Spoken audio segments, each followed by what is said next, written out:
Assalamualaikum warahmatullahi wabarakatuh.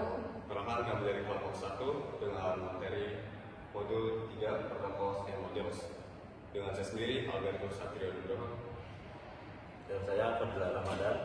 Saya Amda Marti. Saya Aziza Lutfa. Saya Galata Elsari. Saya Dewi Ardianti Fatina. Saya Devina Nisa. Di sini kami akan membahas tentang protokol Modules dan langsung saja kita mulai dari materi pertama.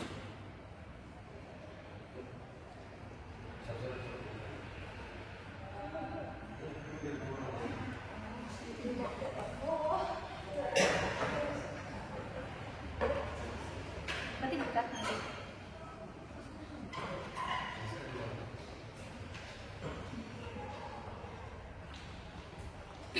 Jadi pada materi pertama ini kita akan membahas tentang aturan dan komunikasi.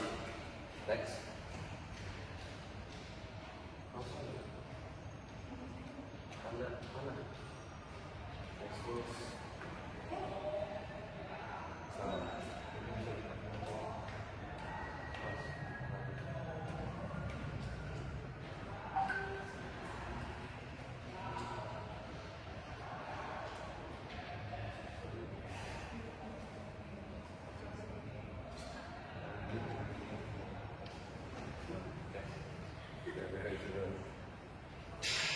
Oke, baik, pada materi pertama di 3.1 kita akan bahas tentang aturan komunikasi. Bagaimana aturan fasilitas komunikasi sukses dalam jaringan. Next. Jadi di sini ada dasar-dasar komunikasi. 3 elemen utama itu adalah sumber pesan, orang atau perangkat elektronik yang mengirim pesan, lalu ada tujuan pesan, penerima pesan yang ditujui, lalu di sini ada saluran atau broadcast atau channel, media yang menyediakan jalur transmisi. Jadi, dasar-dasar komunikasi sendiri memiliki sumber. Yang pertama adalah perangkat pengirim seperti PC, laptop, dan lain-lainnya yang digunakan oleh user. Lalu ada tujuan atau destination, merupakan perangkat penerima. Agar dua perangkat bisa saling berbicara, mereka harus punya protokol atau kumpulan aturan.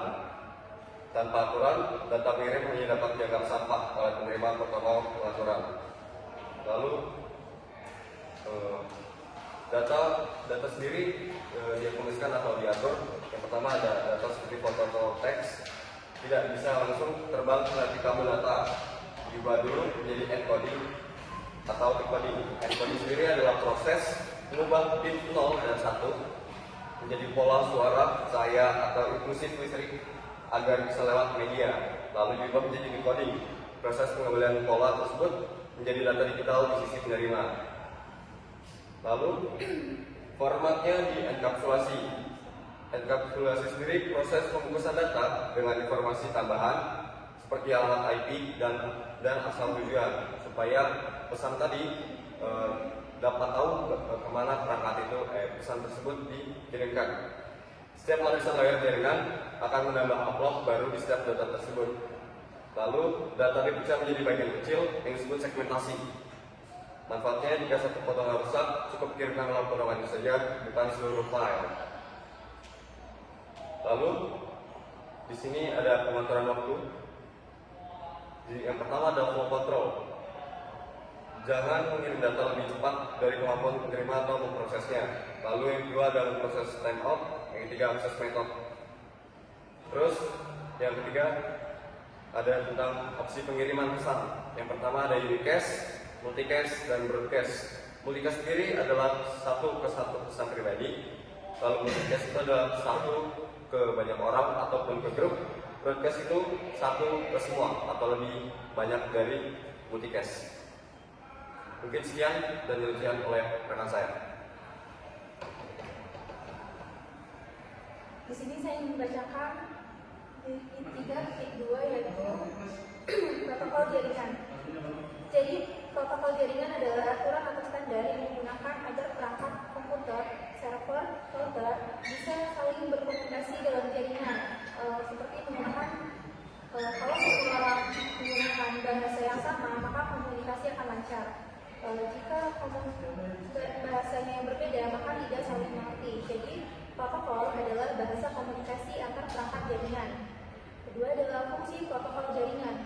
Protokol memiliki beberapa fungsi utama, yaitu untuk menentukan format data, bagaimana data dikirim, mengatur menjamin data sampai dengan benar dan aman, mengatur komunikasi antar perangkat pengirim dan penerima. Protokol bisa dijalankan di software hardware. Itu yang ketiga ada jenis-jenis protokol jaringan. Itu ada network communication protocol, yaitu protokol komunikasi digunakan untuk mengirim data antar perangkat. Contohnya adalah IP, Internet Protocol, TCP, Transmission Control Protocol, dan HTTP, Hypertext Transfer Protocol.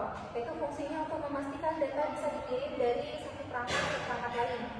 Selanjutnya ada Network Security Protocol, yaitu protokol keamanan yang digunakan untuk melindungi data saat dikirim.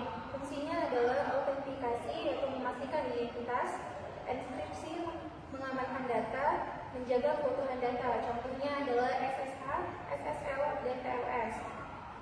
Ada juga routing protokol, yaitu protokol routing. Digunakan oleh router untuk menentukan jalur terbaik pengiriman data. Contohnya adalah OSPF dan juga ada BGP. Fungsinya untuk mencari jalan tercepat atau terbaik ke tujuan. Ada juga Service Discovery Protocol, yaitu digunakan untuk menemukan layanan atau perangkat dalam jaringan, contohnya DHCP dan DNS. Yang keempat ada cara kerja protokol, yaitu ilustrasi pada gambar. Di situ ada komputer mengirim data menggunakan IP, misalnya IP versi 4, yaitu data melewati beberapa perangkat jaringan. Router bisa meneruskan data karena mengerti protokol yang sama. Server menerima data karena informasinya sesuai aturan. Di sini ada fungsi dari protokol, yaitu data melewati beberapa aturan komunikasi yang disebut protokol. Jadi setiap protokol punya tugas masing-masing. Seperti ada yang menulis surat, ada yang menulis isi surat, ada yang memastikan paket aman, ada yang mengatur alamat, dan ada yang mengirim lewat jalan alamat. Yang kedua adalah urutan protokol, yaitu ada HTTP, Hypertext Transfer Protocol. Itu tugasnya untuk komunikasi antar browser dan server, mengatur request dan response. Contohnya kita klik website dan HTTP kirim permintaan. Yang kedua ada TCP, Transmission Control Protocol. Jadi tugasnya untuk memastikan data sampai dengan benar. Yang ketiga ada IP, Internet Protocol, yaitu tugasnya mengirim data ke alamat tujuan. Menggunakan alamat IP seperti alamat rumah, router pakai IP untuk menentukan jalan. Yang keempat ada Ethernet, yaitu tugasnya kirim data dalam jaringan lokal atau LAN. Yang ketiga ada fungsi-fungsi protokol, yaitu ada addressing, pengelamatan, yaitu untuk menentukan siapa pengirim dan penerima, contohnya IP address. Selanjutnya ada reliability, yaitu keandalan, pastikan data tidak hilang, TCP yang bertanggung jawab. Ada flow control, yaitu untuk mengatur kecepatan pengiriman supaya tidak terlalu cepat atau overload. Selanjutnya ada staging, yaitu untuk menyusun ulang data agar urut karena data dikirim dalam rombongan. Ada error detection, yaitu untuk mengecek apakah data rusak. Kalau rusak, dikirim ulang. Application interface, yaitu untuk menghubungkan aplikasi browser dengan jaringan, contohnya HTTP atau HTTPS. Yang terakhir ada gambar sederhana tengah alur, itu di mana kita membuka website lalu HTTP membuat request, TCP, PCA, dan jaga data, IP kirim ke alamat server, Ethernet kirim lewat jaringan lokal, dan server balas proses balik. Sekian dari saya, dan akan dilanjutkan oleh rekan saya.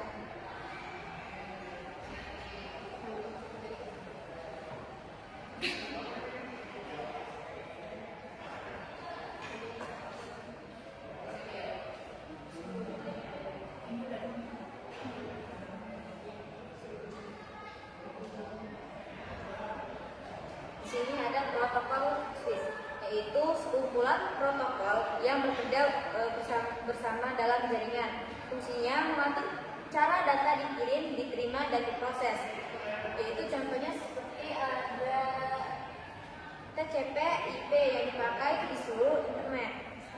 Lalu mengapa menggunakan TCP atau IP?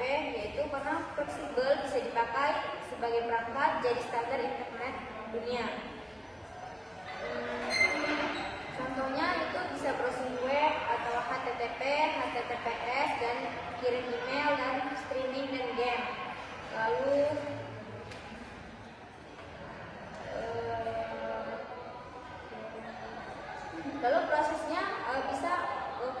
data dibuat di aplikasi, data dibungkus, data dikirim melalui jaringan sampai tujuan dan data dibuka. Selanjutnya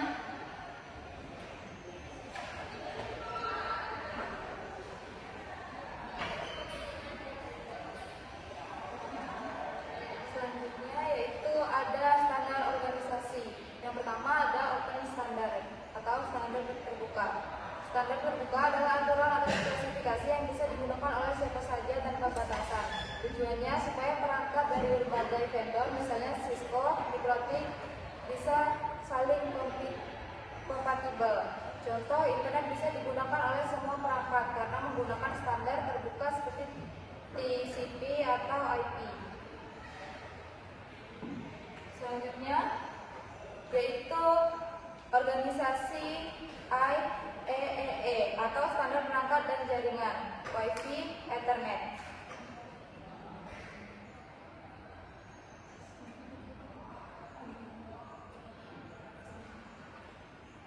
Lalu ada IETF atau standar Internet TCP, IP, HTTP. Lalu ada IANA untuk mengelola alokasi alamat IP dan nama domain atau DNS. Selanjutnya ada ISO untuk mengembangkan model referensi OSI. Selanjutnya akan dijelaskan oleh Mas.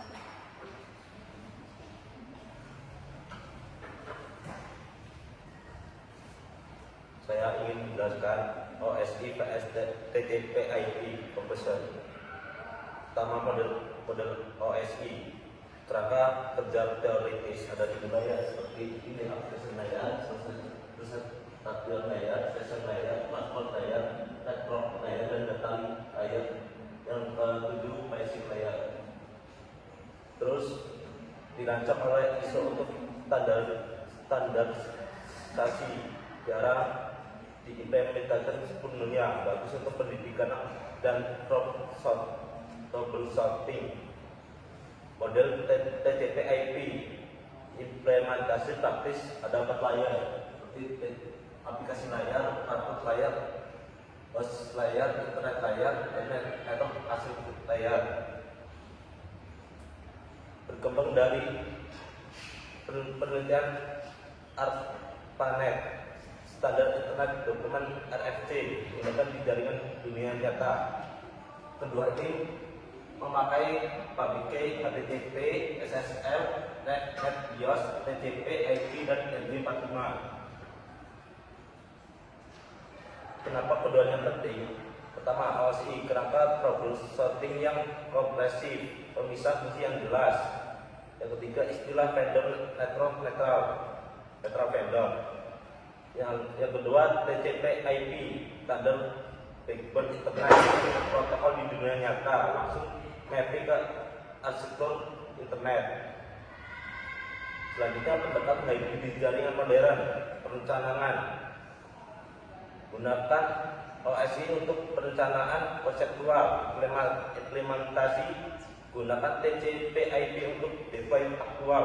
Troubleshooting, gunakan OSI untuk mengisolasi masalah terlayer. Terima kasih.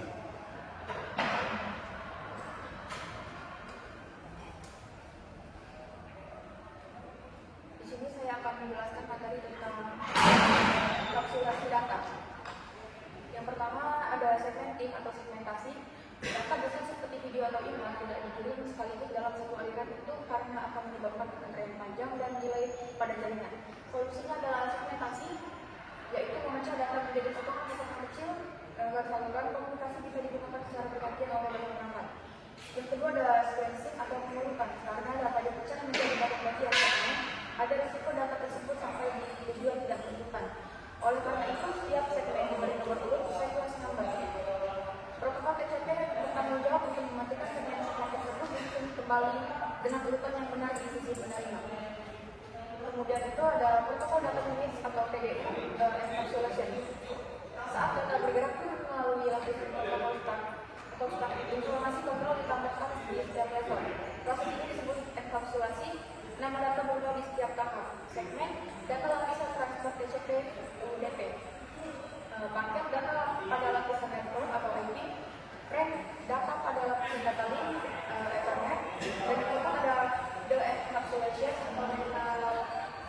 kapsulasi. Ini adalah proses kebalikan yang terjadi di perangkat penerima. Saat data naik ke lapisan atas menuju aplikasi pengguna, perangkat penerima melepaskan folder informasi kontrol dan setiap protokol satu persatu hingga menyisakan data asli yang kurang. Intinya, data dipecah segmentasi, diberi nomor agar bisa disusun ulang, sekuensi, dibungkus informasi tambahan enkapsulasi, dan dibuka kembali oleh penerima dan kapsulasi. Sekian materi yang saya sampaikan, akan dilanjutkan lagi oleh rekan saya.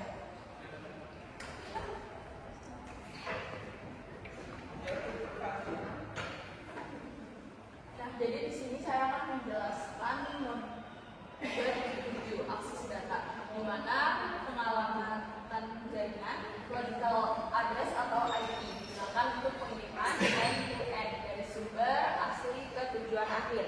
Di sini juga ada physical address atau MAC digunakan untuk pengiriman hop to hop atau link lokal dalam jaringan yang sama. Di sini juga ada gambarnya how to make address and IP address work. Nah, di sini juga ada dua jenis alamat. Pertama yaitu IP address yang diatur oleh IP digunakan untuk komunikasi dari sumber ke tujuan akhir. Selanjutnya ada kedua MAC address yang digunakan di jaringan lokal melalui Ethernet untuk komunikasi antar perangkat langsung. Perbedaannya, IP address itu tetap dari awal sampai akhir, sedangkan MAC address berubah setiap kali melewati perangkat seperti router. Jadi, IP untuk menentukan tujuan dan MAC itu untuk mengirim data di tiap langkah.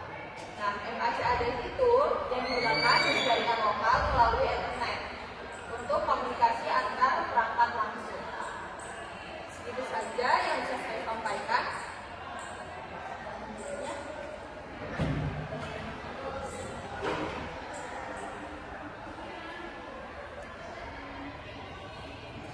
Baik, mungkin sekian materi dari kami. Untuk salah dan kurangnya kami mohon maaf. Kami ucapkan terima kasih. Wassalamualaikum warahmatullahi wabarakatuh.